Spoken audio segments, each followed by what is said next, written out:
And now I am recording audio. Let's do this.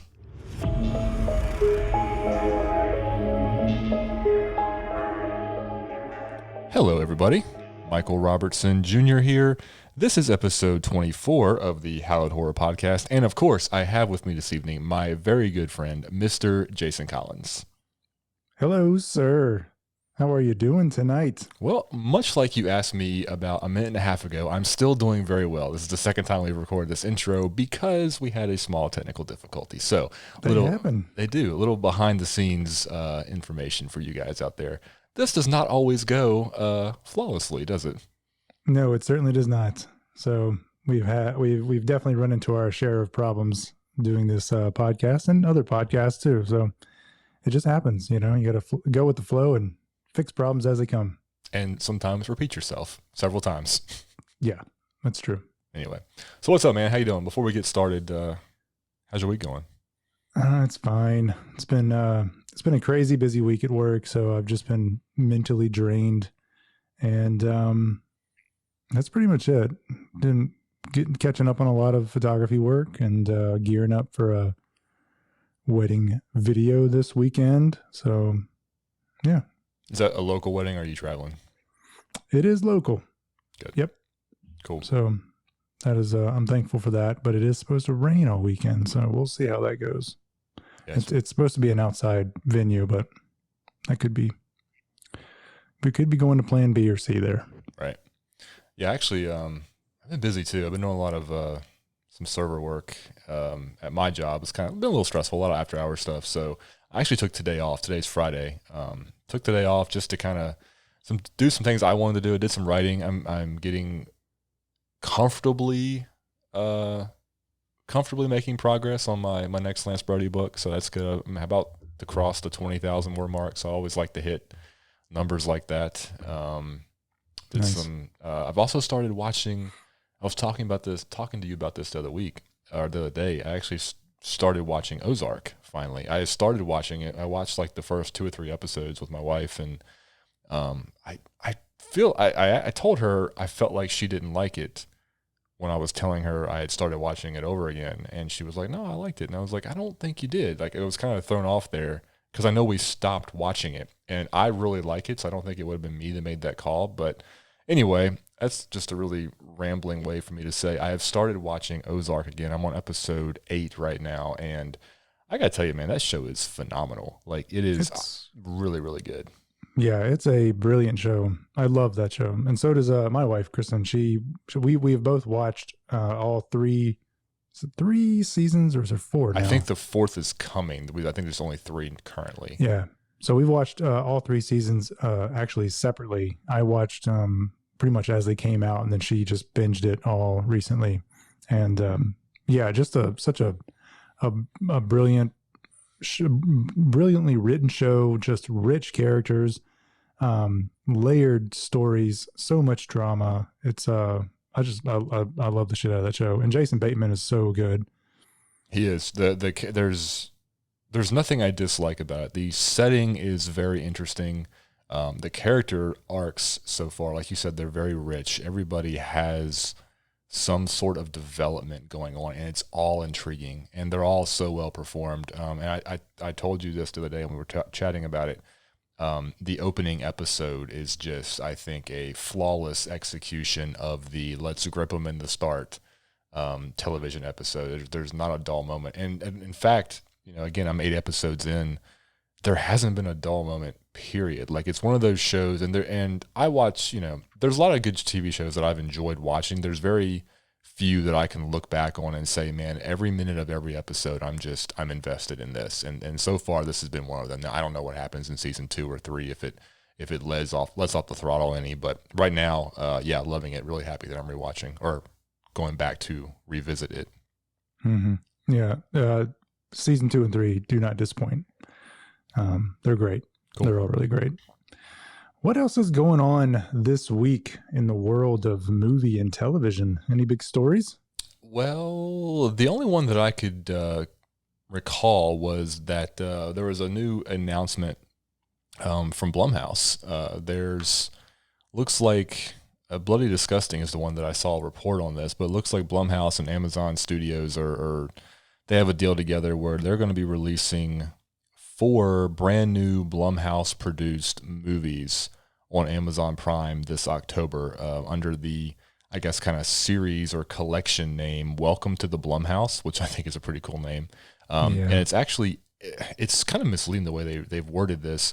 They're saying it's 4 brand new movies, but then it says it's 8 unsettling genre movies as double features, or 4 double features, so 8 movies in total, if I'm understanding this correctly. But each film is presenting a distinctive vision and unique perspective on common themes centered around family and love as redemptive or destructive forces.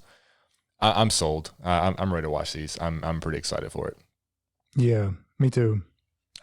I'd say anything that Blumhouse is putting out nowadays, I'm down for. Let's go for it. I'm gonna watch it. They don't hit everything out of the park, but there hasn't been anything where I was just like, well, that was terrible.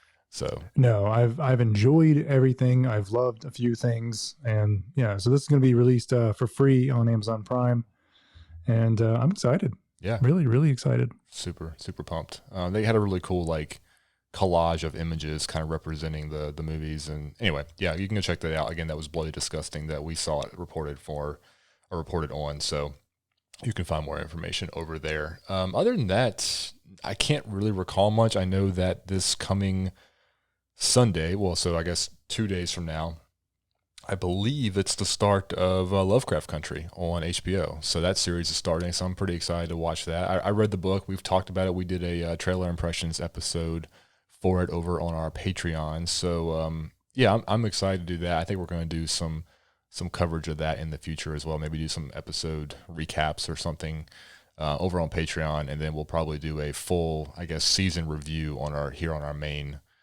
channel once the season wraps up. Yeah, I'm excited about that entire series. I mean, with everybody touching it and the really rich story, it's set up for success. Yeah. I'm pumped. Yeah, the first, maybe we said this already in one of our previous episodes. The first trailer, like, it was intriguing. The first trailer was intriguing enough that I read the book because I wanted to read the book. I wanted to read the source material before I saw the series. But the first trailer really didn't get me super excited about the show. It was just interesting. And like you said, the names that were attached, it was going to be on HBO. I was ready. The second trailer, the more full length trailer, really kind of pulled back the curtain on a lot more of the story elements that I recognized from the book and made it seem a little more exciting. And then after the second trailer, I was like, okay, this could be really good. I'm excited for it, which is, we've talked about trailers before. I don't always like to watch trailers, sometimes the longer ones, because I don't want to see things that are going to ruin the movie. But this one actually got me more excited to watch the show. So I'm excited for it.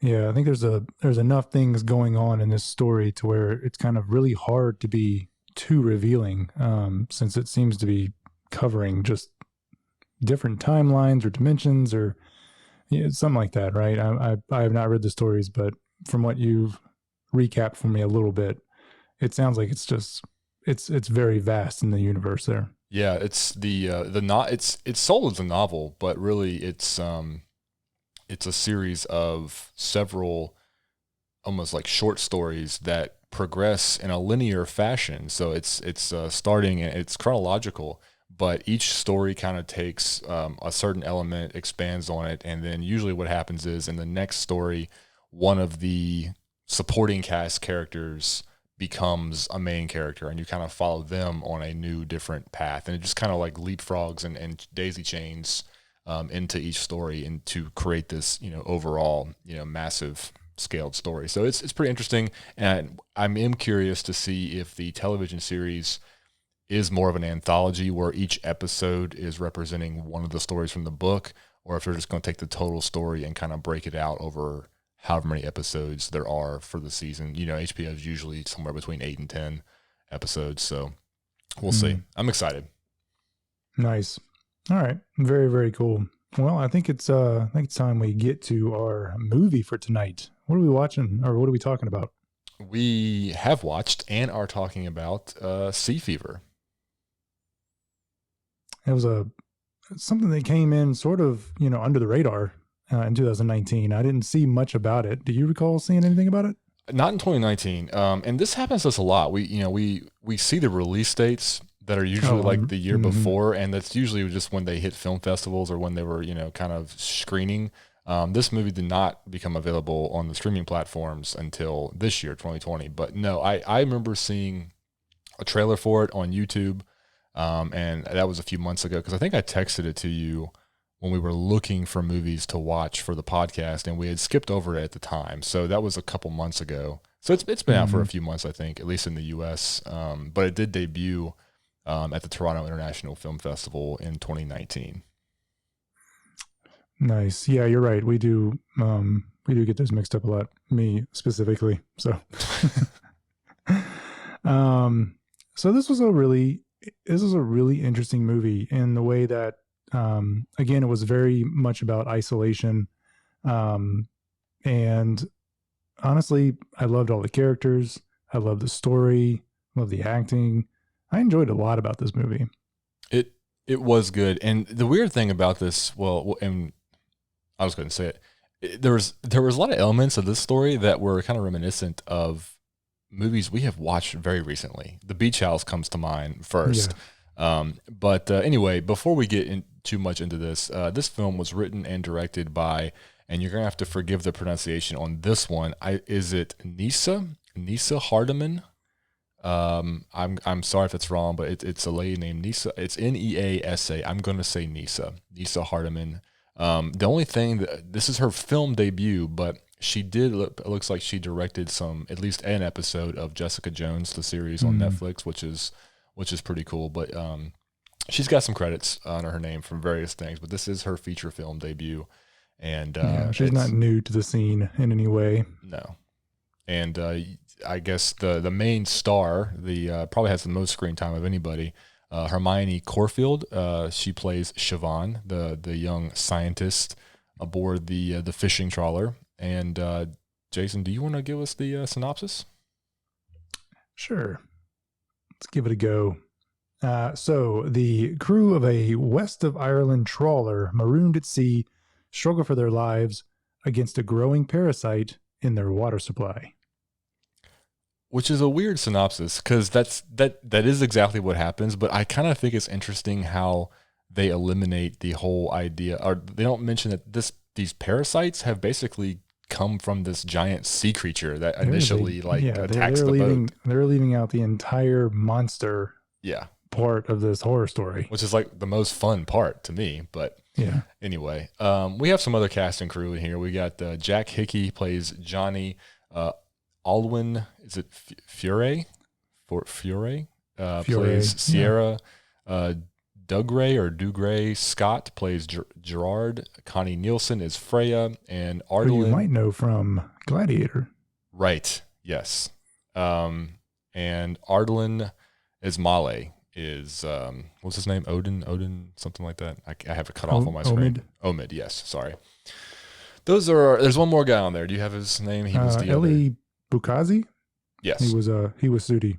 Right. So small cast, and really, everybody that's listed aside from Dag Malmberg, who plays the professor, who gets about a minute and a half of screen time in the beginning, and a couple extras for an office setting. That's it. I mean, there's and a couple corpses, I guess. This is a small cast. Yeah, it's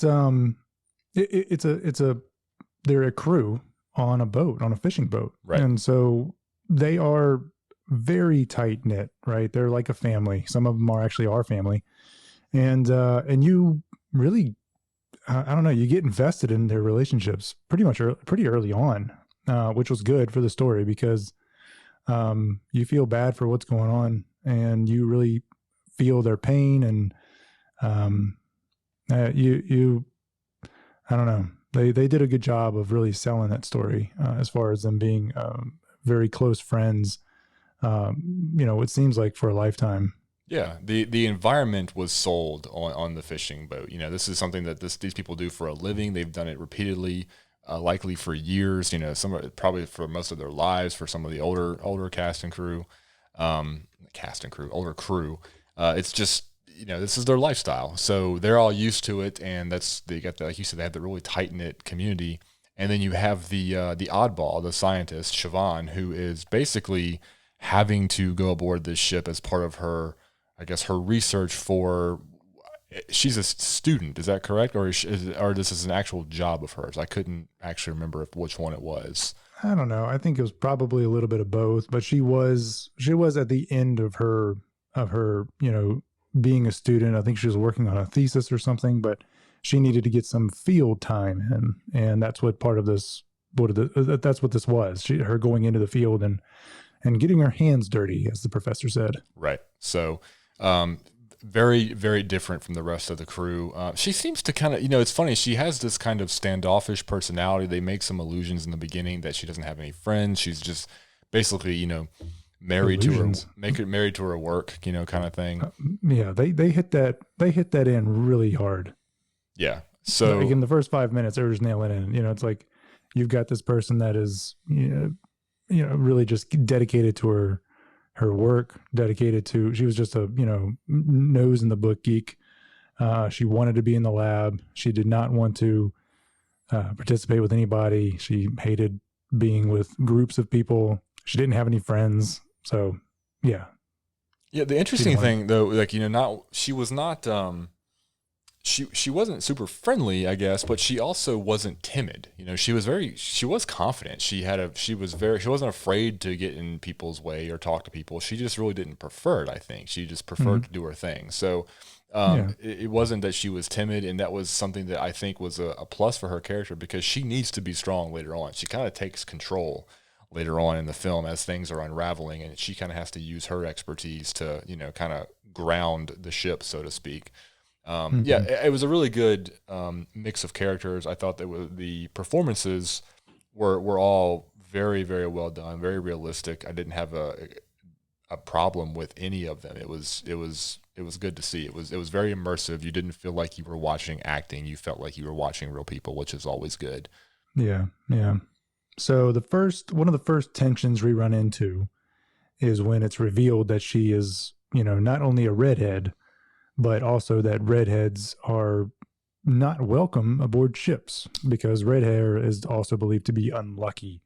So they were avoided by sailors before, beginning a journey, and they definitely weren't, allowed on the boat. Right. That was interesting. Is that what you were talking to me about when you said there was something revealed about her because you started watching this before me. You were mentioning, okay, got it. I was waiting for that moment, and I assumed that's what it was, but yeah, so she's kind of a curse to some of the crew members, which is funny considering the problems that they run into, but it's not her fault, of course. No, but that is a real superstition, apparently, though. It's said that, like, if a sailor met a redheaded person before boarding a ship, that the sailor had to speak to the redhead before the redhead spoke to them. It was like all kinds of like weird traditions or superstitions regarding that. It was just an odd thing in general. Right. And so there was not only superstition when it came to her character with the red hair, but then there's also a moment of kind of mythology, that a story that is told to her from one of the other crew members at night with the luminescent something in the water that was highlighting the nice blue and green, which again really reminded me of the beach house. Right. But there's a story told there that I thought was interesting when I heard it, because it was this juxtaposition of tradition and mythology from this very superstitious type, community, being the fishermen, versus her, no nonsense. There's a very scientific reason as to why that is happening. I thought that was interesting just to start with. And then at the end, when you get the call back to that with what happens with her, I thought that was a really, really nice piece of writing and very clever. So I enjoyed that quite a bit. And we'll talk about that at the end. Yeah, that was a beautiful moment. But yeah, the bioluminescent algae. That you can get right. Bioluminescent, but okay. Yeah. So the premise, holds true here. It's not very complicated. She's there to do research. We have this, this gritty, rough around the edges fishing crew and a group of two engineers, one in particular down below deck who is very good with his own kind of version of science with, building things, an engineer basically. Really brilliant. Yeah. And they're out just to catch fish, to get a haul, to go back and get paid. She's there to do her research. And this is one thing that I did think was kind of interesting. They are on their way out, and this is where the movie kind of picks up with the drama. They're on the way out. They have this course charted, and they are basically told by the Coast Guard, hey, you cannot go where you say you're going because there is an area blocked off. We have this off limits. You can't go there. And the skipper, let's go to Gilligan's Island for a second. He decides that, and unbeknownst to his crew, he changes his mind and he disobeys orders from the Coast Guard, and he sets their course to go right through this area that they say is off limits. Now, bad things happen when they get there. They meet the monster, so to speak. They get stuck and they don't know why they're stuck. I love the way that played out. It's almost like this thing just reached up and just grabbed their boat and stopped them dead in the water. Yeah, it's like 20,000 Leagues Under the Sea with the squid. I mean, it was really, really cool. It was way cool. The thing that I thought was interesting was the Coast Guard clearly has this area blocked off. They know there's something wrong there, but there's nobody there. There's nothing happening. There's nobody there to help. There's nothing going on there. Like, if this was really as big of an issue, they clearly knew there was something wrong to have this marked off as an area you shouldn't be through. There's another boat here that's stuck that is a dead crew. Why is not more happening? Why aren't there choppers in the air surveying it? Why aren't there Coast Guard ships out there? Why aren't we dropping nukes on this thing down there? That thing is dangerous. Whether you know what's down there or not, there's nothing there. Like, it's like they just said, well, how do they even know there was a problem to mark it off, if That's there's true. nobody there? Yeah. So I don't know. That's a sort of tough call to make. Yeah, it's a suspend belief thing. It's one of the, you do it in every fictional story, but to me, I thought about that after the fact. I was just like, well, they had it marked off. They knew there was something wrong. Why is nobody there helping? Or why are they not fighting? It was because of the boat that was there before. Nobody came out and got him or tried to save him. Right. I don't know. It was weird. You think they could have taken a helicopter out there and saved that crew, but yeah, no, they just let their eyes blow out. So, which I think is the best death in this whole movie, by the way. Yeah. So they're sailing through, and Jason, we forgot our disclaimer. Ladies and gentlemen, the Hallowed Horror Podcast is extremely spoilery. We are not a spoiler-free review. So if you don't want to know what happens in this movie, you should probably stop now before we get any deeper into it, because we do discuss in detail plot points, because that's just the way we roll here. We like to talk about the things and review the movies the way that we want to review them. So if you'd like to watch the movie first, stop now, go watch it, come back later. We'll be more than happy to have you then. But we're going to keep pushing forward. The boat gets stuck. They're sailing along, and boom, they are just stopped dead in the water, and they're like, what did we hit? They almost seem like they hit something right in the water. Like they just ran into something, and it just stopped them dead. Right. And we go from that mode down to below deck, where the engine room or whatever it is, you can tell I'm a big boat enthusiast.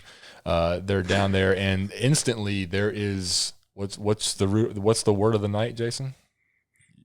You pronounced it. Bioluminescent algae. Yes.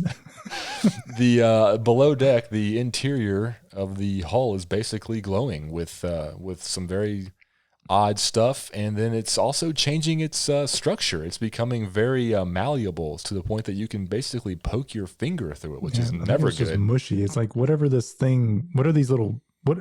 It was very concentrated in areas, right? In little circles. Right. And so that's kind of where they were focusing their effort initially. And once they kind of poked a hole through it, they could see this thing feeding through it from the other side. So they knew something was on the other side of it, and they thought it was probably barnacles or something. Yeah. So the Siobhan, the scientist, doing what she does, I'm guessing she got some sort of certification in scuba diving. Safe bet. Yep. What's that? It's a safe bet that she's certified to dive. Yeah. Well, and we skipped over one little quick that they do call back on later, but she was asked, like, what are you going to be doing on this boat, by the captain?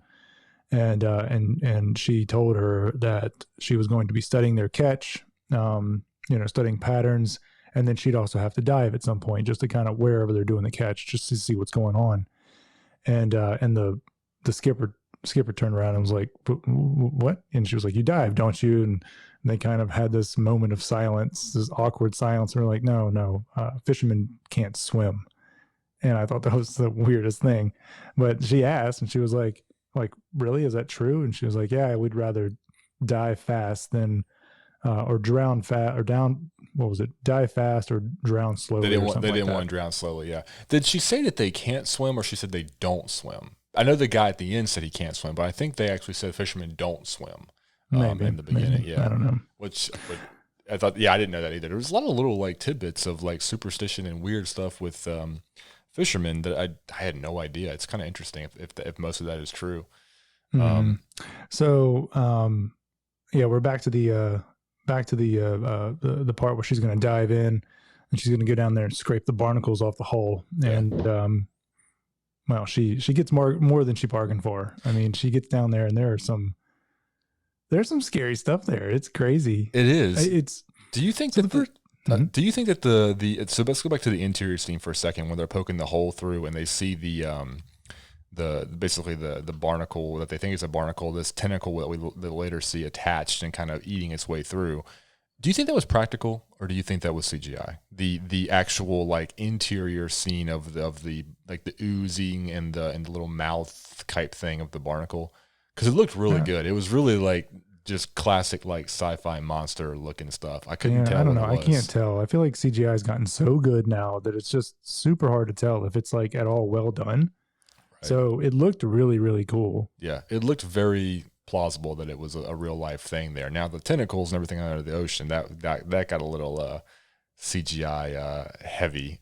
You could easily tell. I mean, they had to. I mean, this monster down there was really beautiful. I mean, it was like glowing this really bright, I don't know what color, like this bluish green, like almost like an emerald kind of turquoise. Yeah, thing. It was like a really beautiful light that it was just emitting from itself, and then it would just feed down into the tentacles. And there was a lot of tentacles. Yeah.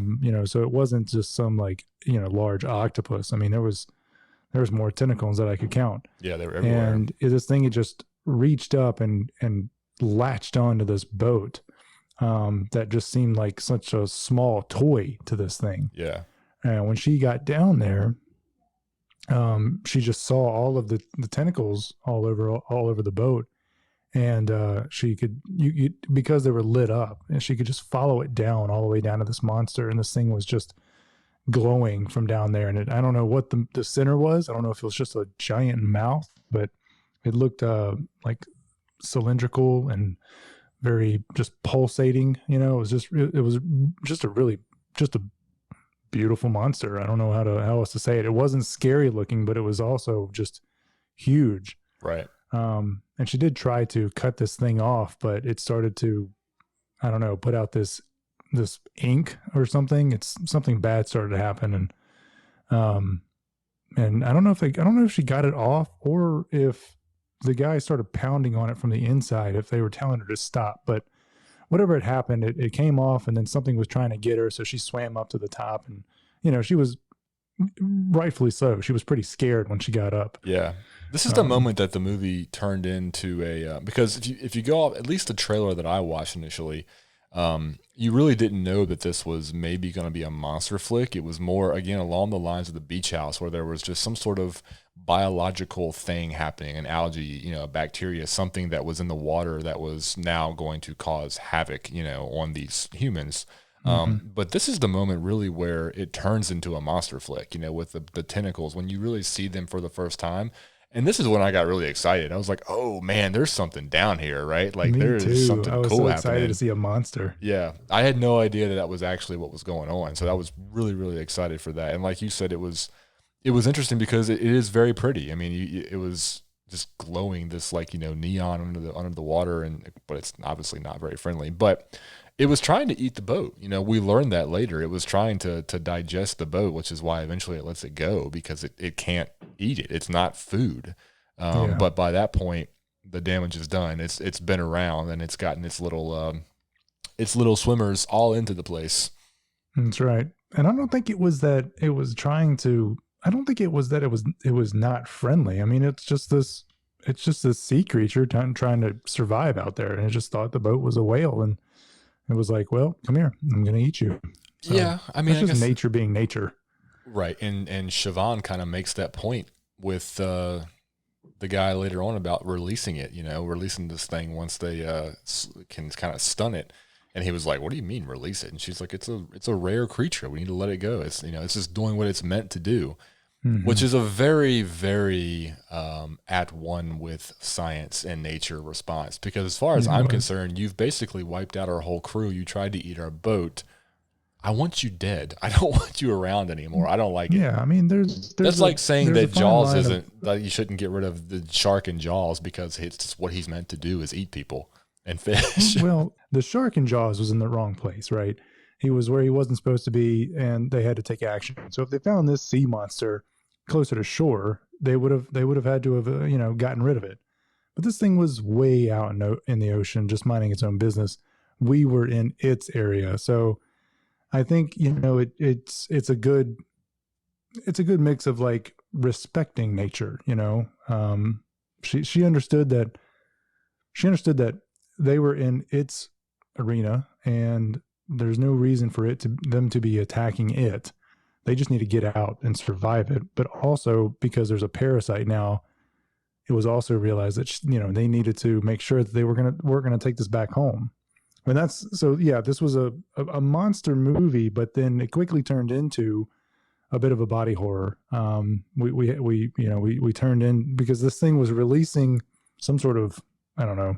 You said it's little swimmers into the boat, but I mean, it was like this gel stuff getting out and getting all over the place. It was filled with these little microbes. What's that? Little microbes, yeah. I mean, it really did look like little sperm almost that were just kind of swimming around in it, and they get into the water. That's what they were pretty much. Yeah, it's funny because this movie also transitioned into we said it turned into a monster movie. Really, you're right there. It really wasn't a monster flick, but we see that a monster, so to speak, is what kind of caused all the damage going forward. But once the monster lets go of the boat, really, then it's just kind of the majority of the drama from that point on is just dealing with the infection now with the crew because of the stuff that this thing has secreted, and unfortunately, it gets into the water, which is where things get really, really bad. And you're right, it does basically turn into a body horror at this point with people getting infected. And again, I'm going right back to the beach house. Like there was just so much that reminded me of the beach house and the infection and like the way that it was affecting the body. Very similar premise to that. I thought this was actually the better film overall, for sure. But yeah, I'd agree. We get this kind of the stepping off point of when our crew really starts to have the bad stuff happens was when they get back from visiting the other boat that they discover is also stuck in this off limits zone, and they three of them, the skipper, Siobhan, and Johnny, go over to investigate, and they realize that this entire crew is dead. And it looks like some of it is by their own hands, and some of it is maybe not by their own hands because of missing eyeballs in their sockets, which is something we very quickly learn what causes that. But they're obviously very shaken by this. But the skipper lays down the rules and says, "We don't tell them about this. We don't tell the rest of them what happened." And we get back. And he kind of shrugged it off as because at this point they had not yet known that there was some sort of infection going on, and with them. So he shrugged it off as sea fever is what they kept calling it. Right. Where people on a boat are out to sea, and they run shifts for these boats, and people don't get a whole lot of sleep. And so he said that they take 2-hour shifts, so everybody gets a couple hours of sleep, and so yeah, if you're working a lot, you're not getting a lot of sleep. Some people don't do well with that, and so they go a little mad. So they call it sea fever, and that's what he chopped that up to with sea fever. Yeah. He couldn't quite explain the eyeballs, and he didn't try, but he also did not want to announce to the rest of the crew that what they found. Yeah, and he is Gerard, the skipper. He is the classic character. It seems like you have to have one in every horror film, every movie that has any type of what's really happening versus what people want to accept is happening. He's the guy that you just want to scream at and say, why aren't you listening and seeing what's around you? Why are you being so ignorant to what is very clearly in your face? He's the non-believer of the group, and he causes some problems that don't necessarily need to be there by prolonging. He gets Freya involved, kind of in this whole disbelief section. It's her boat, so she's kind of got a very personal investment into what's actually happening. It's a good case where you've got the drama between what's actually happening to the people physically with the monster, so to speak, and the infection. And then you got the drama of human nature on top of that, which that always makes for the best combination. You have to have these kind of characters to, if everybody was just like, yeah, I mean, think about the last third here. If everybody that was still alive was just like, yeah, we should just sit here for 36 hours and make sure that we're not infected, the movie would be a lot slower. Also, by the way, how much of this make sure you're not infected, we need to look out for the others, it's not just about him, hits home with today's current COVID situation. It really kind of made me think about, these are conversations people are having all the time right now with a real life virus. It was kind of interesting. Yeah, absolutely. So before we get into the last bit of this movie, do you want to take a break? I do. I'd like to take a break to refill my water. There you go. Another behind the scenes tidbit. Go for it. All right.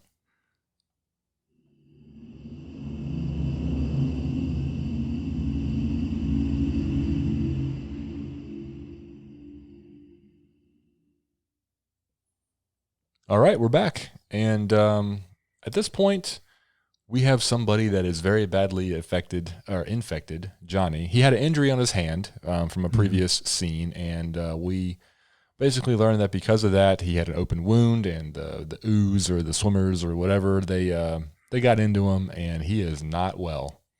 No, he starts to go downhill pretty quick, and right before he falls to his demise.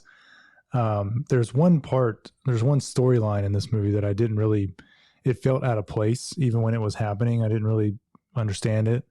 And it was when there was this little, I don't know, romantic scene between Siobhan and Johnny, where she's kind of worked up and worried about what's going on. And he's like, just put it away, relax for a minute, and she's like, okay, well, what should we do then? And it immediately got like weirdly romantic. Like she was like immediately hitting on him. So I don't know. That's the only part that really kind of took me out of the movie, and just was like, kind of just wondering what was going on. So I don't know. What did you think about that? Well, part. Was there a movie that you and I watched that we did a review for? I can't remember which one it was, but there was something that we watched recently where we were very happy that it did not, that there were two characters that we were happy they did not try to force a romance plot line into, because it just didn't like work for the movie. It was unneeded, unnecessary, and it was like a male female protagonists together, and we were just so happy that they didn't try to make it into something that it wasn't for the sake of a romantic plot line. Mm-hmm. This romantic plot line really wasn't even long enough for it to be anything. To me, Siobhan had more chemistry with what was the engineer guy's name again? That may have been Omid. Was it Omid? It wasn't Omid, or it was Omid or Sudi, right? No, it was the other guy. It was Gerald? No, Gerard? No, it was Omid, not Sudi. It was the other guy that at the end that she died with in the boat. Yeah. What was his name? I know you're talking about. It's one of those three, because that's the only three left. Omid. It was Omid. The guy started with it was Omid. Right, yes. Okay. I couldn't remember if it was Omid or Omir. She seemed to have more chemistry and just overall she just seemed better with him over. And he was married, obviously. Well, that dude was married. Yeah, but my point is, this plot line, I don't even know if I would call it a romantic plot line. It was almost more of just like, hey, we're here together in the bunk, and the only excuse that I could give for her action was maybe her hearing her professor from the beginning, do you have any friends? Do you do anything? And now here she is in this situation where she is supposed to be experimenting and supposed to be doing these things that are outside of her comfort zone. Maybe she kind of heard that voice and saw this moment and was almost looking at it from the scientific approach of like, here's an opportunity. I should capitalize on it and see what happens. Yeah, I don't know. With everything that had just happened, though, it just seems so out of place. I wish you're going to edit this video, so I'm curious to see what you do with it. But I really hope that you cut to you while I was just talking so you can see the utter just dismay at my theory that it was all over your face right there where I was talking.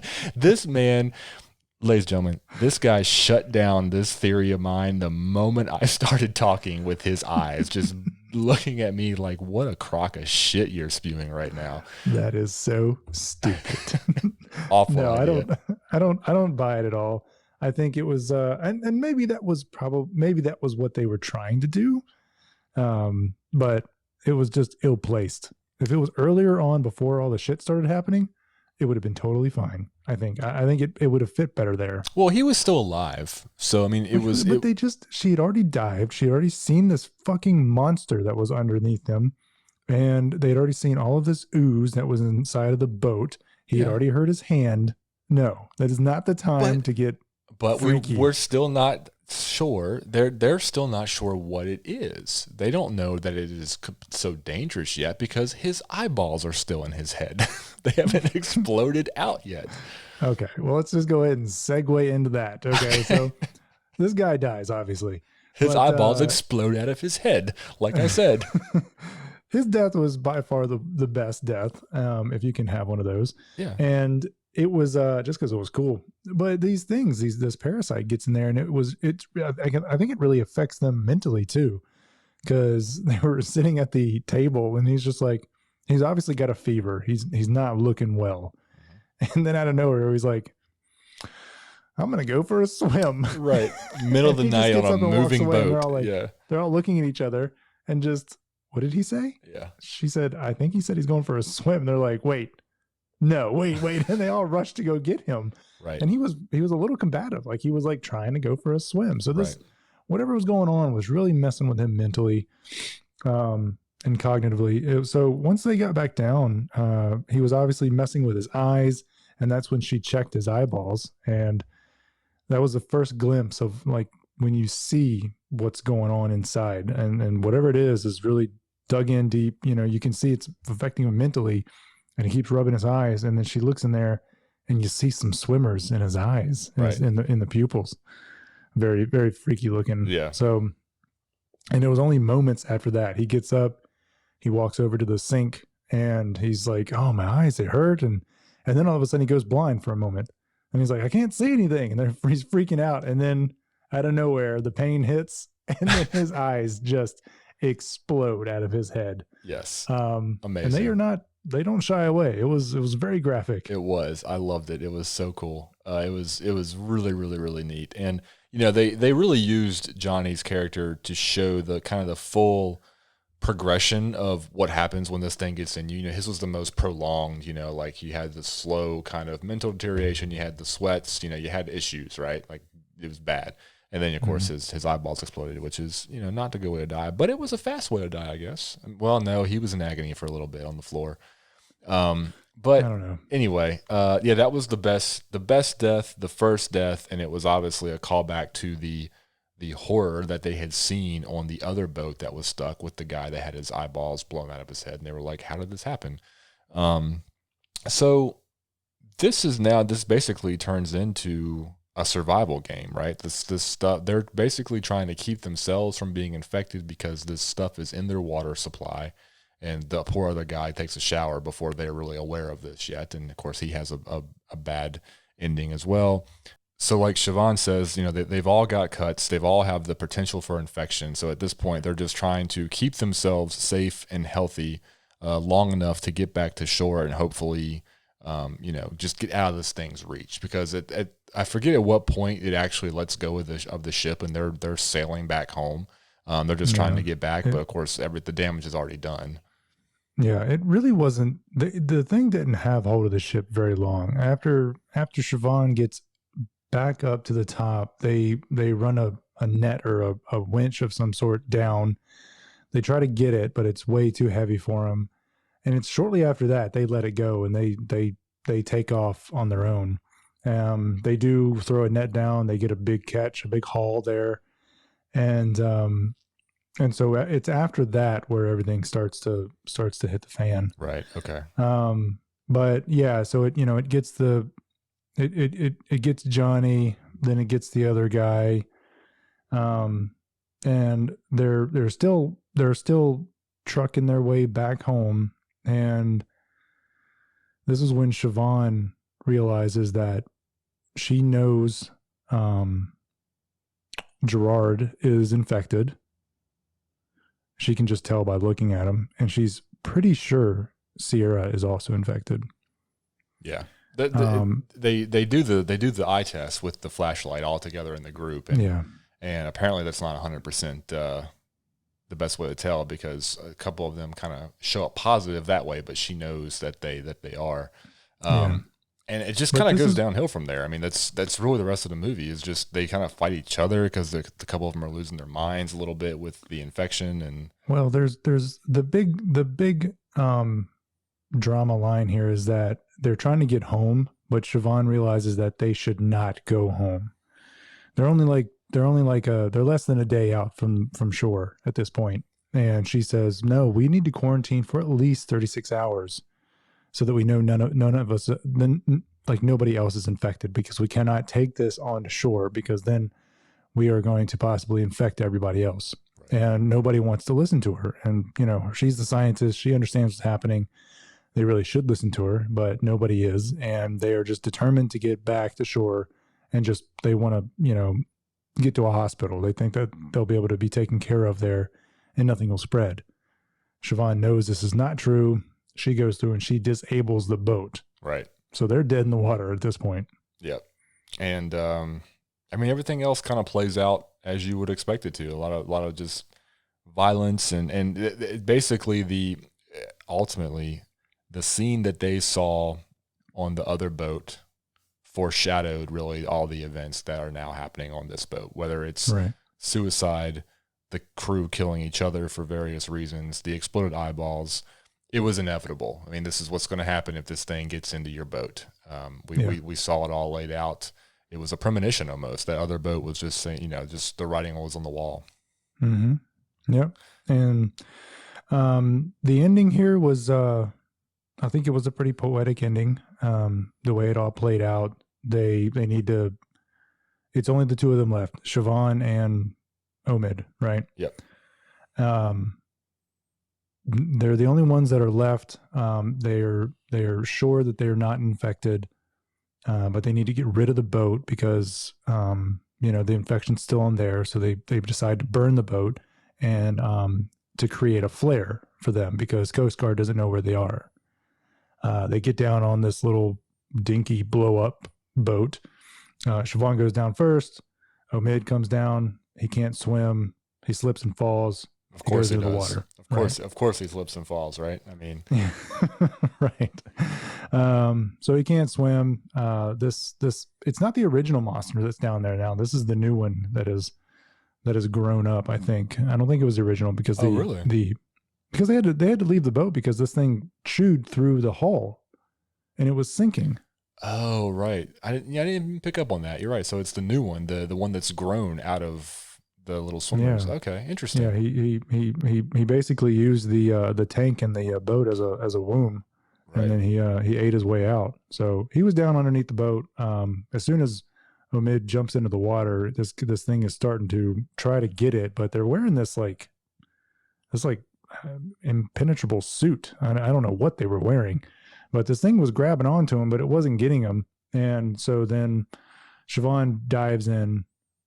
She saves him. In the process, she gets bitten or scratched or something, and she realizes it once they both get back in the boat. So this is kind of the poetic part. She's the savior. She's his hero, but then she's also sort of, she's the hero of civilization at that point too. She's not taking this back, and she accepts her fate, and she just plays out the last few minutes of her time admiring this, beautiful sea monster in the ocean. Just dives right in, swims right to it, and You can't get your hands any more dirty than that. No. And then when back on the surface level, the guy sees the bioluminescence in the water, much like we saw off the back of the boat when Freya was telling Siobhan the story, the myth, the parable of the lady who had basically sacrificed herself into the water as well, and she asked Siobhan asked her, she's like, she killed herself, she died, and she's like, no, she became immortal, like she's immortalized in the water. This is her that we see now, and it was just a very, like you said, poetic just callback to that. Now she's doing the same thing here in modern day, saving everybody and now becoming immortal from what she did, basically, becoming the hero. So I thought, that was really good. I did not expect her to get it. I really did. I was not expecting her to be the one that wouldn't make it. If with the way the movie was kind of set up and the way the writing was done, looking back on it, hindsight and all that, the story makes sense with the myth, the parable. Mm-hmm. But I really was surprised that she didn't make it. I thought, if anything, she'd be the last one. She'd be the sole survivor and just kind of wrap it up real nice and perfect that way. But that was a good surprise. I liked it. I liked the way it went. I was sad to see her go. I was sad to see that she didn't make it, but because she was very smart, obviously. But I enjoyed it. I thought it was a very nice, like, again, you used that word, poetic ending. Yeah. So overall, I really enjoyed the ending. It was surprising to me too, but I really appreciated it. So overall, this was a really fun film. It was beautifully shot. It was so well done. What did you think about the color? To me, it was they really saturated a lot of the colors, especially like in the daylight on the boat when she first shows up. I mean, like her jacket and her hair, and like she popped, man. Like anything that had color, I mean, it was like they really cranked it up, and I thought it looked really great. I mean, I liked it. It was very pleasing to look at. Yeah, it was. I mean, they were really intentional with their wardrobe and the set design. Everything was very blue and green. And that was everything on the boat, so anything that had color really stood out. So I think that was part of the intention. There was not a lot of other red on the boat. It was just her. So, I think that was really well done, from an intentional standpoint. And, but yeah, I thought the color was great. They really muted the color, the blues and the greens for the most part.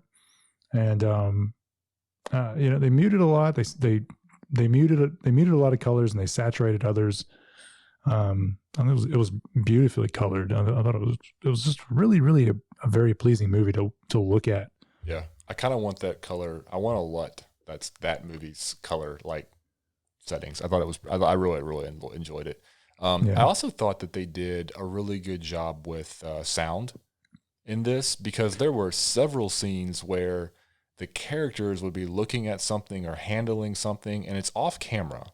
So they didn't really have to film it. They leave it to our imagination, but they fill it in. They fill in the gaps with really good sound effects and sound design. Yeah, it was good. I think to be a movie that kind of came in under the radar, didn't get a whole lot of praise. I didn't see a lot on it online about it. Shudder has it listed as one of its top horror films of 2020 right now. Shudder does? I think it was Shudder, that has it listed as one of their best of the year. I think it was Shudder. Well, if it is, it's well deserved. I mean, it's a really good movie. I liked it a lot. Yeah, I did too. It was. I wanted to see it when we saw the trailer a few months ago, so I'm glad we finally did watch it. Where did you watch it? I saw it it was on Hulu. So I was able to watch it there. Did you get it from iTunes? No, I rented it from Amazon Prime. Amazon. So it's everywhere. That's good. Yeah. Wide release. Okay. Yeah. I'd say it's definitely worth the watch. Of the movies we've watched recently, I think that I would, if I was recommending movies to people, I would tell them to watch this one before I would watch The Beach House, because to me, they still kind of live in the same universe to a certain degree, even though one takes place on land, one place in the water. There's a lot of similarities. More like cosmic horror, one's something that's like a sea monster. Who's to say this wasn't something from another universe? It certainly looked like it, but I think they really, the ocean as in general is just such an easy thing to dive into with horror and the unknown. You know, it takes up the majority of the planet, and yet we know so little about it. So I think everybody's probably a little afraid of what's really out there in the depths, and it's fun to kind of pull out these sort of new monsters. Because that's what this was. I mean, I don't think I've ever seen anything that quite like this. It was pretty cool looking. Yeah, I've always been a fan of like underwater or on the water fiction. I don't know why. I've always been fascinated with it. I mean, even from like a young age, I've always really, really loved the Loch Ness Monster story. I've always, from an early age, I can remember watching, like, my dad had a VHS tape of the 20,000 Leagues Under the Sea movie, like the one. I mean, I don't even know what year it was made. Maybe in the 50s. I mean, it was the super, super old one. I think Kirk Douglas is in it. It's, I mean, really, really old film. I used to watch that. I used to watch that all the time. It's on Disney Plus right now, actually. I actually started watching it a few weeks ago just for fun. I've always just liked that kind of stuff. Of course, Jaws is my favorite movie, you know, shark in the water. It's just there's just something creepy about the water that's always really intrigued me. Well, I'm going to go back to something I said on the vlog, on one of our vlogs. I find being in a pool at nighttime when you can't see underneath the water creepy. Yeah, that scares me. Don't get me wrong. I don't want to be on the water or in the water, but I like stuff about it. So yeah. Anyway, this was good. This was a good movie. I enjoyed it. It was a fun find, and I recommend it. I think it's been one of my more fun films of ones that we've watched recently. Not that other stuff has been bad, but this one I think I would rewatch if I was given the chance to. And I don't say that about all of them. So yeah, it's good to go check it out. I do also want to mention, Jason, before we wrap this up, we have made a little bit of a change with the way that we are presenting our content. We have started a YouTube page finally after 23 episodes. So all of our previous episodes that have video are now available on YouTube. You will, of course, also get the ad-free versions of any video over on Patreon if you are a Patreon subscriber. And you also get the bonus episodes for trailer impressions, anything else that we're going to be doing, like the Lovecraft Country episode recaps are hopefully going to start showing up on Patreon as well. But if you would prefer to watch or want to check out any video episodes of the podcast, you can just check out Hallowed Horror Podcast on YouTube, and I'll put a link to that in the show notes. Very good. You got anything else to add there? I don't think so. I think that's all I've got. What about you? Anything? Come on, give me something. No. Let us part with some words of wisdom, encouragement from Jason Collins. Go. Put you on the spot. Don't let redheads on the fishing boat. It's just bad luck. Perfect. That was good. You knocked that one out of the park. I like it. So, ladies and gentlemen, this has been episode 24 of the Hallowed Horror Podcast. We've enjoyed talking about Sea Fever. Definitely go check it out. Thanks for listening, and please leave us a review or rating on the podcast network of your choice. We'd appreciate it very much. Thanks a lot. We'll talk soon.